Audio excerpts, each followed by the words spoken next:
What's up, everyone? Welcome back to another episode of Kevin Pro Licks TV. And boy, do I got one for you. Check this out. The rage is settling in. Okay, what do you mean by that? My wife had an affair that ended our marriage about 3 months ago. Roughly a 10-year relationship. No, partnership and a 3-year marriage. Completely blindsided. All our friends thought we were solid and really no outward signs. Albeit now, with the benefit of hindsight, I know the emotional component of it must have been going on for at least 6 months. She came home from a work trip, admitted her affair with a coworker, and asked to separate then and there. For weeks, I begged and pleaded with her to stay, and said we could work through this, but she refused to budge. I highly regret this now.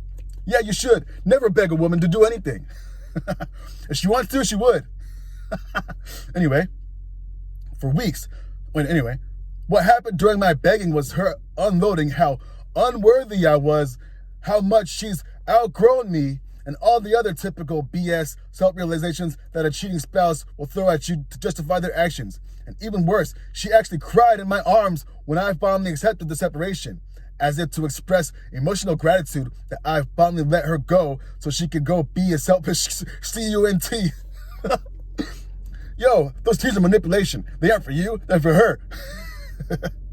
If she's really sad, she'll cry in peace and only God could hear him. Anyway, it's been some time now and I'm realizing it was all garbage. Typical, affair fog, cognitive dissonance garbage. That what I did and how I treated her had nothing to do with why she's a selfish piece of trash.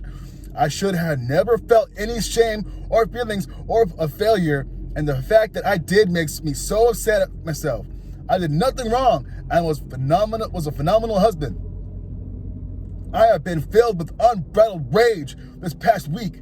It's like it's all coming out. I am so mad at her for becoming such a disgusting person, and I'm having a hard time keeping myself calm and collected. The emotional waves are intense. 1 second, I'm busy at work. The next, I want to call and scream at her, but I know it's pointless. I don't think I've ever felt this much rage for someone. This is actually insane. End. Whoa! That's crazy. Let's see some comments. It's only been 3 months. Those waves of rage will continue for quite a while. As they slowly dissipate, the best thing you can do is use the energy and anger and create something better for yourself. OP says, I'm doing my best, working out 3 hours a day, focusing on my career, which is thriving right now, and staying as social as possible. Still, there's so much downtime in my days, no matter how much I fill them up. And it's during these downtimes when my emotions bubble up. Someone else says, it's normal. It comes and goes. I'm sorry this happened to you. None of this was your fault or because something you were missing or lacking. This is all on her. She's the one morally bankrupt and a failure. Whatever crap she told you to justify her ways, that's her, not your history to fit her narrative. It's a classic cheater textbook, and it's BS. You didn't fall for it. So good. Read about the gray rock method and let her face this treatment. When or if she reaches out, and hope the divorce is at least uncontested and she doesn't try to spin this around to make herself the victim and you the bad guy to everyone else. Another person says, wait until you start cutting her checks in the divorce, paying her for her bad behavior. Really twist the knife. It does get better, man, day by day. OP says, this is a no contest divorce. She won't and hasn't asked for anything since we pretty much had separate bank accounts the entire time. Made similar amounts of money, had no kids, no shared assets. Woo, that's good. Wow, though. Hey, yo, never beg. Never let them see you cry. And if they want to leave, there's the door. Another person says, so you had no house? You rent? OP says, no house. Thank God.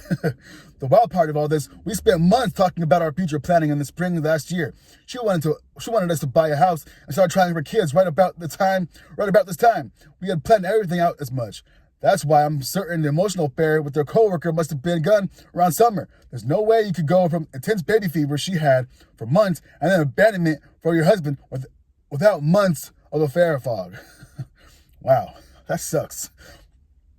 Another person says, channel it towards something productive for yourself. Give it a set amount of time for each day and not a second longer because you've got better things to do. Lean on your support group. Remind yourself that you are worthy of your partner's fidelity and it's their problem that they threw it away.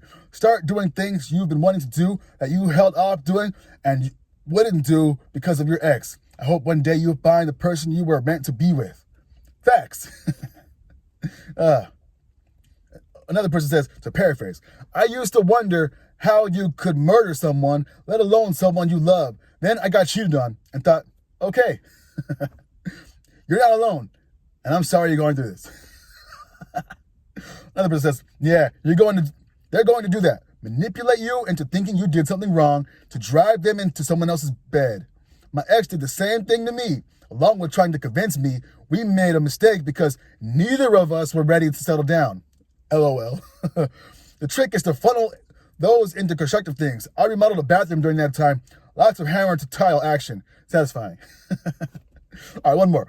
You know what's weird? 3 months ago, you would have defended your wife against those who said these things to you and told them you were trying to save your marriage. You would even get angry at those who told you to get a divorce. That's what the denial phase is like. You become completely delusional. OP says, truly, I would have. All things considered, I'm glad I only spent about a month or so in that place. Good riddance. Anyway, y'all get the picture. What the hell? Things were going good. You noticed there was a change. And then you found out the details.